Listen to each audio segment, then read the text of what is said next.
India's number 1 varicose veins hospitals ఐబీసీను సంప్రదించండి. మీ నొప్పి లేని ప్రయాణాన్ని ప్రారంభించండి. నమస్తే రమ్మగారు. నమస్తే జయ. రమ్మగారు, నిల్వ ఉంచటం స్టోరేజ్ పర్పస్ పాలు, పెరుగు, అసలు ఇవి అవే అని కాదు, ఏ వస్తువు చూసినా 3 months, బెస్ట్ బిఫోర్ 6 months ఇలాంటివి మనం ప్యాకేజ్ మీద చూస్తుంటాము. సరే, ప్యాక్డ్ ఫుడ్ అంటే ఓకే, కొంత లెవెల్ వరకు ఓకే. మనం నిత్యం వాడుకునే వస్తువులు కూడా స్టోర్ చేసేసి వాడుకుంటున్నాం కదా. నిల్వ ఉంచి, స్టోర్ చేయటం కాదు, నిల్వ ఉంచి. అసలు ఇదివరకు ఎలా చేసేవారండి? ఈ పద్ధతి ఉండేదంటారా? మీకు ముందు అంటే మీ జనరేషన్ అనట్లేదు, ఇంకా అంతకు ముందు అమ్మ వాళ్ళు అట్లా ఏమన్నా చెప్పేవాళ్ళ? ఇప్పుడున్నంత వస్తు వినియోగం ఇదివరకు ఎక్కడ ఉండేది జయ? వస్తు వినియోగమే లేదు. లేదు, ఇంతేముంది, ఇంత లేదు కదా. అప్పుడు ఏముంది, అన్నాలు తినేవాళ్ళు 3 పూట్లను. అయితే ప్రతి ఇంట్లో పాడి ఉండేది, పాలు నిలవ పెట్టడం అనేది లేదు, నిలవ పెట్టడం లేదు, పాలు వాడేసుకునే వాళ్ళము. ఇప్పుడు మనకి పాస్చరైజేషన్ వచ్చిన తర్వాత పాలు నిలవ పెట్టడము, శీతలీకరణ, అదే కదా. అవునవును, చల్లగా ఉంచితే నిలవ ఉంటాయి. ఈ టెట్రా ప్యాక్స్ వచ్చినాయి, అవి 3 నెలలు 2 నెలల్లో ఉంచుకోవచ్చు. పెరుగు నిలవ పెట్టచ్చు, ఫ్రీజర్లో పెడితే అతి చల్లగా ఉంటే వస్తువు పాడవదు. అది ఆ తర్వాత ఏమో టిన్డ్ ఫుడ్, ప్యాక్డ్ ఫుడ్, తర్వాత రొట్టెలు, కూరలు, నారలు అన్నీ వచ్చేసినాయి. అదేదో ప్యాకెట్ అది తెచ్చి వేడి నీళ్ళలో వేస్తేనో వేడి చేస్తేనో ఆ పాలక్ పనీర్ వచ్చేస్తుంది. అవును, అక్కడికి చపాతీ దగ్గర నుంచి ప్రతిదీ ప్యాక్డ్ ఐటమ్ అయిపోయింది. ప్రతిదీ ప్యాక్డ్ ఐటమ్ అయిపోయింది. మనకేంటంటే సులువు కోసం ఏర్పరచబడ్డవి ఇవి. ఎందుకు అసలు మనకి ఏది వండుకోలేని పరిస్థితులు అవి ఏవో వచ్చినప్పుడు, లేదా అక్కడ ఏ అవకాశము లేనప్పుడు, ఏ కొండలు ఎక్కేటప్పుడు, ఏ గుహల్లోకి పోయినప్పుడు, ఏ అడవుల్లో ఉన్నప్పుడు వాడుకోవటం కోసం మొదలుపెట్టబడిన ఏర్పాటు రోజువారీ అవన్నీ తెచ్చి ఇంటి నిండా డంప్ చేసుకుని వాటినే వాడుకోవటంగా తయారయ్యాం. అసలు కొన్ని అయితే రమ్మగారు మనం చేసుకునే అవకాశం ఉంటుంది. ఇవాళ చేసుకోలేకపోయినా రేపైనా ఉంటుంది, దాని అవసరం ఎల్లుండి ఉంటుంది, రేపు చేసుకోవచ్చు. కానీ అలా చేసుకోలేకపోతున్నామండి. ఒక ప్యాకేజే కదా, ఒక డబ్బా తీసుకొచ్చేద్దాం, పెట్టేద్దాం, ఒక ప్యాకెట్ తీసుకుందాం, పెట్టుకుందాం అంటే ఈ ఆలోచనకి వెళ్ళిపోతున్నాం కదా. ఒక హార్ష్ వర్డ్ వాడితే నీకేమైనా అభ్యంతరమా? మీరు మాట్లాడండి, అభ్యంతరమా కాదా తర్వాత విద్దాం. ఒళ్ళొంచటం మానేశారు ప్రజలు. ఒళ్ళొంగదు, దేనికి వంగదు, వండుకోవడానికి వంగదమ్మా. అన్ని ప్లేట్లోకి వచ్చేయాలి.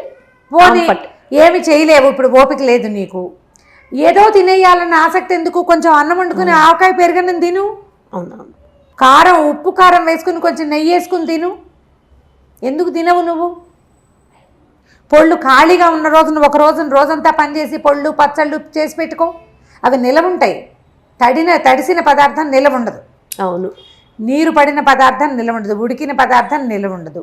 పొళ్ళు ఉంటాయి కదా, ఊరగాయలని పెట్టుకుంటాం. పాత రోజుల్లో మాత్రం లేవా నిలవ పెట్టేవి జయ? పచ్చళ్ళు, ఊరగాయలన్నీ నిలవ ఉండేవి. పచ్చడి అంటే నూరేది పచ్చడి, ఊరగాయ అంటే మన ఆవకాయ మాగా ఎన్ని పెట్టుకునేవాళ్ళు. చింతకాయ, ఉసిరికాయ, అవి 3 ఏళ్ల పాతవి 5 ఏళ్ల పాతవి కూడా ఉండేవి. పచ్చింతకాయ పచ్చడి అంటారు దాన్ని. బూజు పట్టిన పచ్చింతకాయ బూజు ఏం పట్టదు, బూజు పట్టకుండానే ఉంచేవాళ్ళు, అంత ఉప్పేసేవాళ్ళు. దాంట్లో ఏదో ఓ గుప్పెడు పుదీనా వేసి నూరుకున్నా ఆ పూటకు పచ్చడి వచ్చేస్తుంది, అన్నం వెళ్ళిపోతుంది, సరిపోతుంది. నీకు అష్టరకాల రుచులు కావాలి, అవేమిటో కావాలి, ఒళ్ళు మాత్రం వంచదు ఎవరును. అవును రామగారు. ఇప్పుడు దాంతో ఏమవుతుంది, మనం ప్యాక్డ్ ఫుడ్ తెచ్చేస్తాం, అన్ని సామాన్లు తెచ్చి ఫ్రిడ్జ్లో పెడతాం. ముందుగానే నిల్వ ఉంచుకోవాలి, స్టోరేజ్ ఎక్కువ పెట్టుకోవాలనే ఆలోచన కూడా దీనికి కారణమేమో.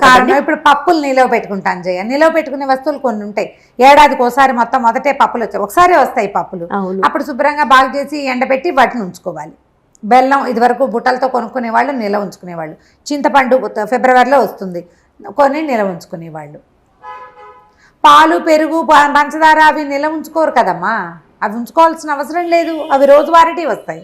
ఇప్పుడు మనం ఏం చేసాం, మన ఈ రెగ్యులర్ అవసరాలకు మామూలువి కాకుండా ఇంకా ఏవేవేవేవో రకరకాల ప్యాకెట్లు, కూరలు తెచ్చి పెట్టుకోవటం, తర్వాత సూప్ ప్యాకెట్లు తెచ్చి పెట్టుకోవటం, ఇంకా ఏదో తేవడం, ఎత్తి ఫ్రిడ్జ్లో పెట్టుకోవటం, ఫారిన్లో పెట్టుకున్నట్టు. వాళ్ళకి అతి చల్లదనం.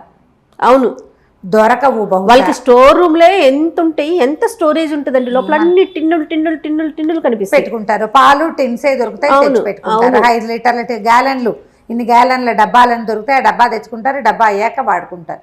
మనకు అసలు అవసరం లేదు. మనకు అంత మనకు అంత సమయం లేని వాళ్ళు ఎంతమంది ఉంటారు జయ? చాలా తక్కువ కదా రమ్మగారు. ఉన్నారు, ఒక 10% ఉంటారు అసలు సమయం లేని ఆడవాళ్ళు, మగవాళ్ళు. సమయం ఉన్నా మనం కాలక్షేపానికి, ఫోన్కి, టీవీకి, కబుర్లకి, చాటింగ్కి, అవును, ట్రావెలింగ్కి, ప్రయాణాలకి మొత్తం సమయాన్ని వృధా చేసేస్తాం. 1 గంట కేటాయిస్తే అయిపోయే వంటకి ఒళ్ళు వంచట్లేదు మనం. ఏదైనా వెరైటీగా చేసి పెట్టాలంటే నువ్వు యూట్యూబ్ నిండా వంటకాలు ఉన్నాయి, మనమే బోల్డని చేస్తుంటాం. మనం చేసేవి అసలు ఒక మూలగా 8 లక్షల వీడియోలు ఉంటాయి. అవునండి. ఏదో ఒక పదార్థం అన్ని గిళ్ళు ఉంటే చేసుకోవచ్చు, చెయ్యట్లేదు కదా. ఇది చెయ్యక ఏం చేస్తాము, మనం ఈ తిండి ఫుడ్ తింటాం, బాగుంది, ప్రిజర్వేటివ్స్ వాడటం వల్ల అది ఏం ప్రాబ్లం వస్తుందో నీకు తెలీదు ఇవాళ. ఒకవేళ నీకు ఏదైనా ప్రాబ్లం వచ్చినా అది నువ్వు తింటున్నటువంటి టిండ్ అండ్ ప్యాక్డ్ ఫుడ్ వల్ల అని నువ్వు ఎప్పటికీ తెలుసుకోలేవు. అస్సలు కాదు, అవి మనకి ఎందులోనూ బయటపడవు కదా. అవును.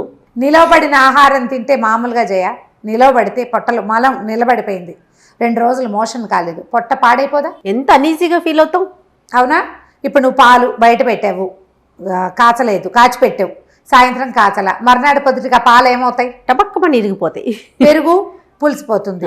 రవ్వ ఏదో బాగా అన్నం వండుతావు, ఎంత అద్భుతమైన పులిహోర చేస్తావు, రేపు సాయంత్రానికి అదేమిటి దాని పరిస్థితి? ఈ రోజుల్లో రేపు సాయంత్రం దాకా ఎక్కడ రమ్మగారు, సాయంత్రానికి పొద్దునుండి నన్ను సాయంత్రానికి కొంచెం మెత్తగా అయిపోతున్నట్టుగా అట్లా అయిపోతుంది. ఇప్పుడు అలాగా 3 రోజులు 5 రోజులు లేదా 6 నెలలు నిలవన్న వస్తువు తింటే నీ పొట్టలో ఏం జరగడానికి అవకాశం ఉందో నువ్వు ఆలోచించాలి కదా. ఇప్పుడు ఇదివరకు అంటే పండించేటప్పుడు సహజ సిద్ధమైన మందులు వేసుకుని పండించేవాళ్ళు. ఇప్పుడు ఎక్కడంటే అన్ని రసాయనాలే కదా వాడేసేది, అవి అక్కడ వాడేది రసాయనాలే, ఈ ప్రిజర్వేటివ్స్ లోనూ ఉండేవి రసాయనాలే.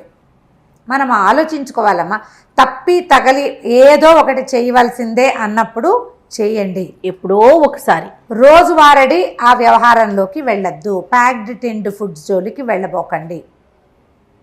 పాలు ఏ రోజు ప్యాకెట్ ఆ రోజు కాచుకుని వాడేసుకోండి. ఫ్రిడ్జ్లో అలా పేరబెట్టి నెంబర్ల వారీగా తీసుకోవద్దు.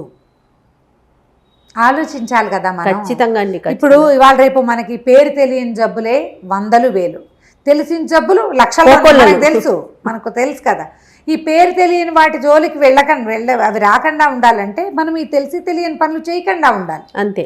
కొన్ని విషయాల్లో పాతకాలం పద్ధతుల్ని పాటించండి. కొన్ని వస్తువులు నిలవబడినవి అసలు తినద్దు, పిల్లలకి పెట్టద్దు.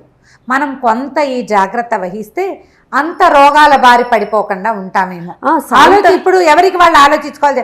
నాకు కుదరదు అని చెప్తాను జయ, ఇప్పుడు నాకు కుదరదండి, మీరు అలాగా కబుర్లు చెప్తారు టీవీలో కూర్చొని, మీకు పని పాట లేదు, మీ ఇద్దరు ఇలాగే పని పాట లేకుండా కూర్చున్నా, మనకు అసలు పని లేదు, మనకు పని లేదు. చూసే వాళ్ళకి భలే పనులు, అందుకే చూస్తూ ఉంటారు ఎంతసేపు, ఎంత పని చేస్తారో పాపం వాళ్ళు యూట్యూబ్ చూస్తూ.